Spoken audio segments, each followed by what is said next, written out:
It's 6 p.m. The workday is over. I'm on the subway heading home. One of the millions of ordinary people in this city doing exactly the same thing at exactly this hour. I work in sales. It's not where I saw myself ending up, but it's where I am. And for now, it's enough. It's a bridge, not a destination.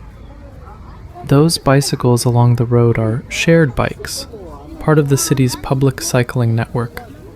Anyone can use them. It costs roughly 20 cents for 10 minutes, which covers the distance between the subway exit and most of the surrounding residential blocks. Monthly passes run about $3. For the people who live 15 minutes from the station, it's one of the most cost-efficient ways to move through the city. My neighborhood is on the other side of this road, and I mean that literally. One road, two completely different worlds. Follow me. This tunnel is the dividing line. Overhead, elevated expressway on one side, high-speed rail tracks on the other. Trains pass through at speed. You feel it before you hear it.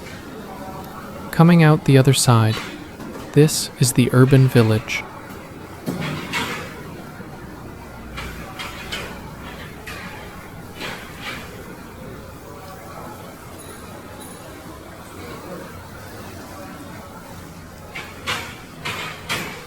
A few years ago, during the pandemic, I lost my income. Like a lot of people, I tried to turn the uncertainty into opportunity. I started a business. It didn't survive. What it left behind was debt.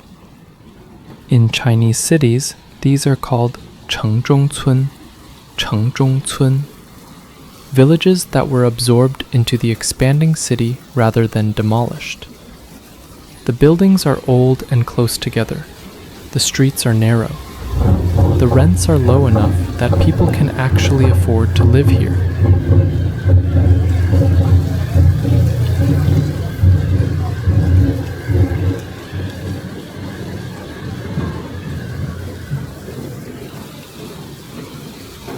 The people who live in urban villages are mostly migrant workers, people who came from provinces across the country, carrying ambition and a willingness to start over. Most of them are still here, still working, having quietly traded the original dream for a more immediate one. Stability, enough money to send home, a life that holds together week to week. The sanitation workers at the garbage disposal points are also working hard. Sometimes they can find quite a few recyclable items from the trash cans and sell them at the recycling station, which is also part of their income. The small street vendors, who are also some unemployed people, push their small carts to sell goods in urban villages to make a living. Sometimes their income can be quite considerable. This is the supermarket I use most evenings. The wet market nearby has better variety, but by the time I get off work, the fresh produce is mostly gone. What's left isn't worth buying.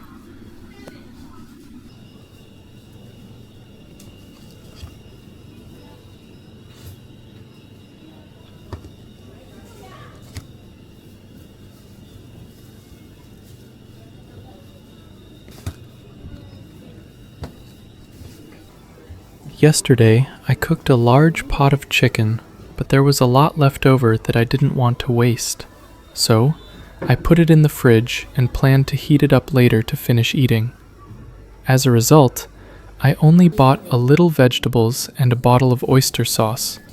The total cost was only $2.01.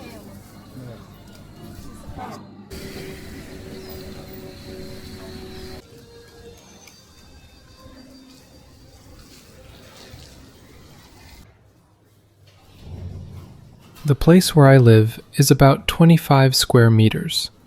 The monthly rent is $200, and the total cost, including utilities, is $250 per month.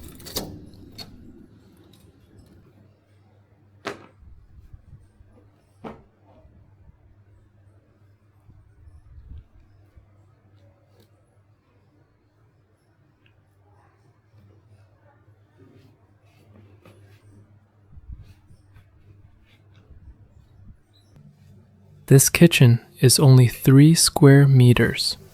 After placing my small refrigerator and storage shelf inside, there's barely enough space for me to move around.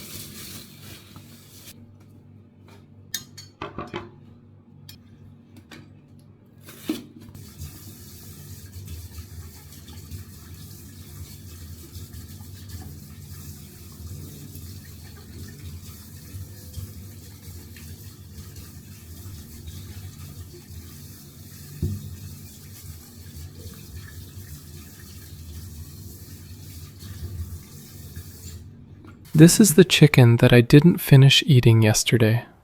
We can continue to eat it after frying it later.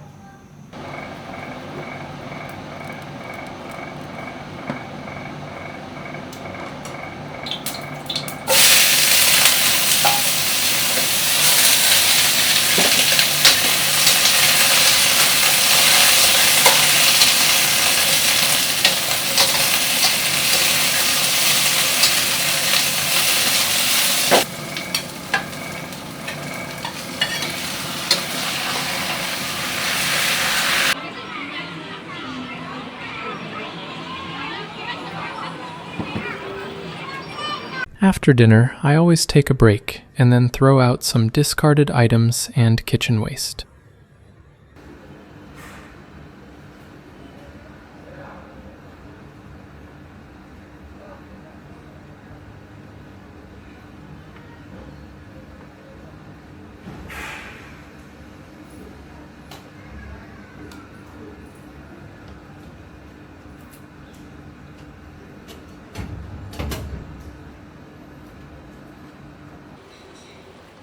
I don't know when it started, but there's an ice chest downstairs for self-service ice cream sales. It's quite interesting.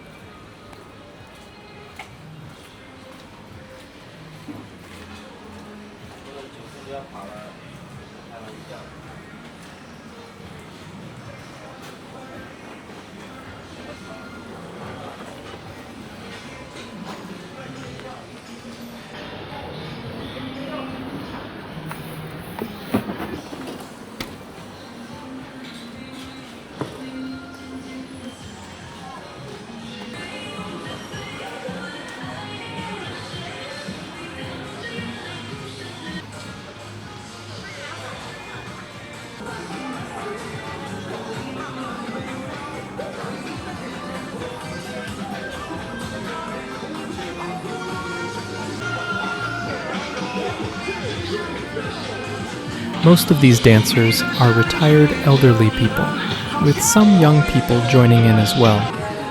This is a feature of Chinese people's life, known here as square dancing, which can be seen everywhere. After a busy day, many people enjoy gathering with friends for a drink and a chat.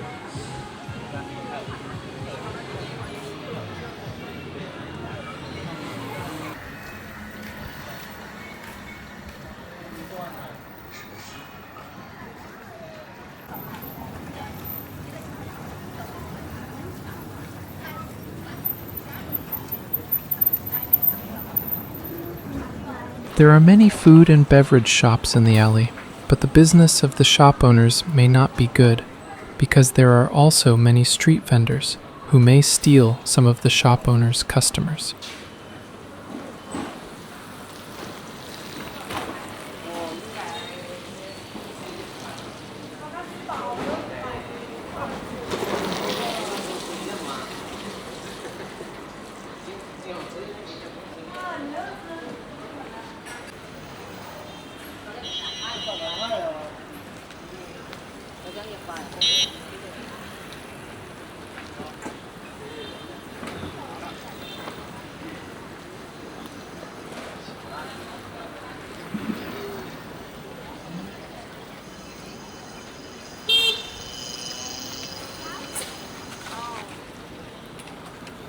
Today, there are still several express parcels that have not been collected.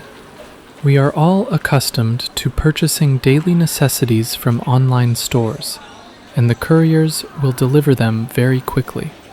But sometimes we are at work, and it is inconvenient to sign for them in person.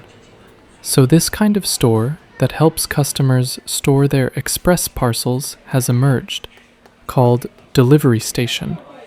After the courier deposits the express parcel at the delivery station, a pickup number will be generated and sent to the customer's phone.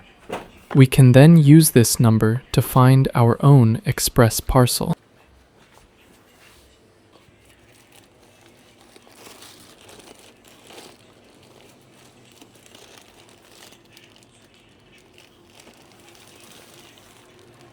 To pick up the package, it needs to be placed on the device for identification, so as to inform the merchant that the package has been successfully collected by the customer.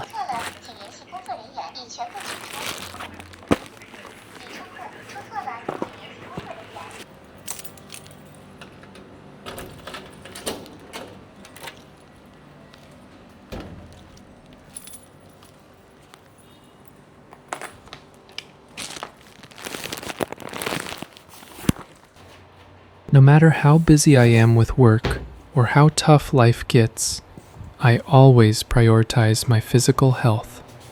That's why I engage in some exercise almost every day. Sometimes I go out for a jog, and sometimes I do some indoor exercises at home. In short, life goes on, and tomorrow will be better.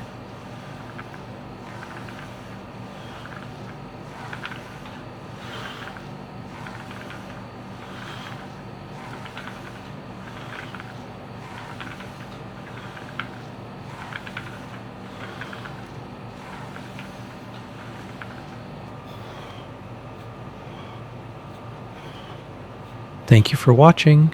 If you also like Guangzhou, please follow my channel.